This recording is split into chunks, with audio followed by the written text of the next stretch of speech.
नमस्कार। आपके अपने चैनल ज़िंदगी सुपरफास्ट में आप सभी का एक बार फिर बहुत-बहुत स्वागत, वंदन, अभिनंदन। तो सुनते हैं मुंशी प्रेमचंद जी की कहानी आत्मसंगीत। आधी रात थी, नदी का किनारा था, आकाश के तारे स्थिर थे और नदी में उनका प्रतिबिंब लहरों के साथ चंचल। एक स्वर्गीय संगीत की मनोहर और जीवनदायिनी, प्राण पोषिणी धुनियाँ इस निस्तब्ध और तपोपय दृश्य पर इस प्रकार छा रही थी जैसे हृदय पर आशाएं छाई रहती हैं या मुखमंडल पर शोक। रानी मनोरमा ने आज गुरु दीक्षा ली थी। दिन भर दान और व्रत में व्यस्त रहने के बाद मीठी नींद की गोद में सो रही थी। अकस्मात उसकी आंखें खुली और ये मनोहर ध्वनियां कानों में पहुंची।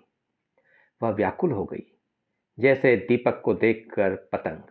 वह अधीर हो उठी, जैसे खांड की गंध पाकर चीटी। वह उठी और द्वारपालों एवं चौकीदारों की दृष्टियों से बचती हुई राजमहल से बाहर निकल आई। जैसे वेदनापूर्ण क्रंदन सुनकर आंखों से आंसू निकल जाते हैं। सरिता तट पर कटीली झाड़ियां थीं, ऊंचे कगारे थे, भयानक जंतु थे और उनकी डरावनी आवाजें। शव थे और उनसे भी अधिक भयंकर उनकी कल्पना। मनोरमा कोमलता और सुकुमारता की मूर्ति थी, परंतु उस मधुर संगीत का आकर्षण उसे तन्मयता की अवस्था में खींचे चला जाता था। उसे आपदाओं का ध्यान न था। वह घंटों चलती रही, यहाँ तक कि मार्ग में नदी ने उसका गतिरोध किया। मनोरमा ने विवश होकर इधर उधर दृष्टि दौड़ाई। किनारे पर एक नौका दिखाई दी। निकट जाकर बोली, मांझी, मैं उस पार जाऊंगी। इस मनोहर राग ने मुझे व्याकुल कर दिया है। मांझी बोला, रात को नाव नहीं खोल सकता, हवा तेज है और लहरें डरावनी, जान का जोखिम है। मनोरमा बोली, मैं रानी मनोरमा हूँ, नाव खोल दे, मुंह मांगी मजदूरी दूंगी। मांझी, तब तो नाव किसी तरह नहीं खोल सकता, रानियों का इसमें निभाह नहीं। मनोरमा बोली, चौधरी, तेरे पांव पड़ती हूँ, शीघ्र नाव खोल दे, मेरे प्राण खींचे चले जाते हैं। मांझी, क्या इनाम मिलेगा? मनोरमा बोली, जो तू मांगे। मांझी, आप ही कह दे, गवार क्या जानूं कि रानियों से क्या चीज़ मांगनी चाहिए। कहीं कोई ऐसी चीज़ न मांग बैठूं जो आपकी प्रतिष्ठा के विरुद्ध हो। मनोरमा, मेरा यह हार अत्यंत मूल्यवान है, मैं इसे खेवे में देती हूँ। मनोरमा ने गले से हार निकाला। उसकी चमक से मांझी का मुखमंडल प्रकाशित हो गया। वह कठोर और काला मुख जिस पर झुर्रियां पड़ी थी।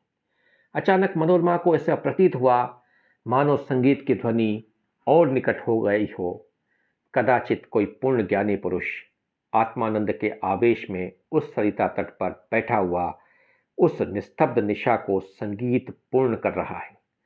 रानी का हृदय उछलने लगा। आह, कितना मनोमुग्धकर राग है। उसने अधीर होकर कहा, मांझी, अब देर न कर, नाव खोल, मैं एक क्षण भी धीरज नहीं रख सकती। मांझी बोला, यह हार लेकर मैं क्या करूंगा? मनोरमा बोली, सच्चे मोती है। मांझी बोला, यह और भी विपत्ति है। मांझिन गले में पहनकर पड़ोसियों को दिखाएगी, वह सब डाह में जलेंगी, उसे गालियां देंगी। कोई चोर देखेगा तो उसकी छाती पर सांप लौटने लगेगा। मेरी सुनसान झोपड़ी पर दिन दहाड़े डाका पड़ जाएगा। लोग चोरी का अपराध लगाएंगे। नहीं, मुझे यह हार न चाहिए। मनोरमा बोली, जो कुछ तुझे मांग, जो तू कुछ मांगेगा वह दूंगी, लेकिन देर न कर, मुझे अब धैर्य नहीं है, प्रतीक्षा करने की तनिक भी शक्ति नहीं है। इन राग की एक एक तान मेरे आत्मा को तड़पा देती है। मांझी बोला, इसमें अच्छी कोई चीज़ दीजिए। मनोरमा बोली, अरे निर्दयी, तू मुझे बातों में लगाए रखना चाहता है। मैं जो देती हूँ वह लेता नहीं, स्वयं कुछ मांगता नहीं। तुझे क्या मालूम मेरे हृदय की इस समय क्या दशा हो रही है। मैं इस आत्मिक पदार्थ पर अपना सर्वस्व न्योछावर कर सकती हूँ। मांझी बोला, और क्या दीजिएगा? मनोरमा बोली, मेरे पास इससे बहुमूल्य और कोई वस्तु नहीं है, लेकिन तू अभी नाव खोल दे तो प्रतिज्ञा करती हूँ कि तुझे अपना महल दे दूंगी, जिसे देखने के लिए कदाचित तू भी गया होगा। विशुद्ध श्वेत पत्थर से बना भारत में इसकी तुलना नहीं है। माझी हंसकर बोला, उस महल में रहकर मुझे क्या आनंद मिलेगा? उलट मेरे भाई बंधु मेरे शत्रु हो जाएंगे। इस नौका पर अंधेरी रात में मुझे भय न लगता है। आंधी चलती रहती है और मैं इस पर पड़ा रहता हूँ, किंतु वह महल तो दिन में ही फाड़ खाएगा। मेरे घर के आदमी तो उसके एक कोने में समा जाएंगे, और आदमी कहाँ से लाऊंगा? मेरे नौकर चाकर कहाँ? इतना माल असबाब कहाँ? उसकी सफाई और मरम्मत कहाँ से कराऊंगा? उसकी फुलवारियाँ सूख जाएंगी, उसकी क्यारियों में गिदड़ बोलेंगे और अटारियों पर कबूतर और अबाबिले घोंसले बनाएगी। मनोरमा अचानक एक तन्मय अवस्था में उछल पड़ी। उसे प्रतीत हुआ कि संगीत निकटतर आ गया है। उसकी सुंदरता और आनंद अधिक प्रखर हो गया था, जैसे बत्ती उकसा देने से दीपक अधिक प्रकाशवान हो जाता है। पहले चित्ताकर्षक था तो अब आवेशजनक हो गया था। मनोरमा ने व्याकुल होकर कहा, आप आ, तो फिर अपने मुंह से क्यों कुछ नहीं मांगता? आ, कितना विराग जनक राग है, कितना विह्वल करने वाला। मैं अब तनिक धीरज धर नहीं सकती। पानी उतार में जाने के लिए जितना व्याकुल होता है, श्वास हवा के लिए जितनी विकल होती हैं, गंध उड़ जाने के लिए जितनी व्याकुल होती हैं, मैं उस स्वर्गीय संगीत के लिए उतनी व्याकुल हूँ। उस संगीत में कोयल की सी मस्ती है, पपी है किसी वेदना है, श्यामा की सी विहलता है। इससे झरनों का सा जोर है, आंधी का सा बल है, इसमें वह सब कुछ है। इससे विवेकाग्नि प्रज्वलित होती, जिससे आत्मा समाहित होती है और अंतःकरण पवित्र होता है। मांझी, अब एक क्षण का भी विलंब मेरे लिए मृत्यु का निमंत्रण है, यंत्रणा है। शीघ्र नौका खोल। जिस सुमन की यह सुगंध है, जिस दीपक की यह दीप्ति है, उस तक मुझे पहुंचा दे। मैं देख नहीं सकती, इस संगीत का रचयिता कहीं निकट ही बैठा हुआ है, बहुत निकट। मांझी बोला, आपका महल मेरे काम का नहीं, मेरी झोपड़ी उससे कहीं सुहावनी है। मनोरमा बोली, हाय, तो अब तुझे क्या दूं? यह संगीत नहीं है, यह इस सुविशाल क्षेत्र की पवित्रता है। यह समस्त सुमन समूह का सौरभ है, समस्त माधुरताओं की माधुरी है, समस्त अवस्थाओं का सार है। नौका खोल। मैं जब तक जीऊँगी तेरी सेवा करूँगी, तेरे लिए पानी भरूँगी, तेरी झोपड़ी बुहारूँगी। हाँ, मैं तेरे मार्ग के कंकड़ चुनूँगी, तेरे झोपड़ों को फूलों से सजाऊँगी, तेरी मांझिन के पैर मलूँगी। प्यारे मांझी, यदि मेरे पास सो जाने होती तो मैं इस संगीत के लिए अर्पण करती। ईश्वर के लिए मुझे निराश न कर। मेरे धैर्य का अंतिम बिंदु शुष्क हो गया। अब इस चाह में दाह है, अब यह सिर तेरे चरणों में है।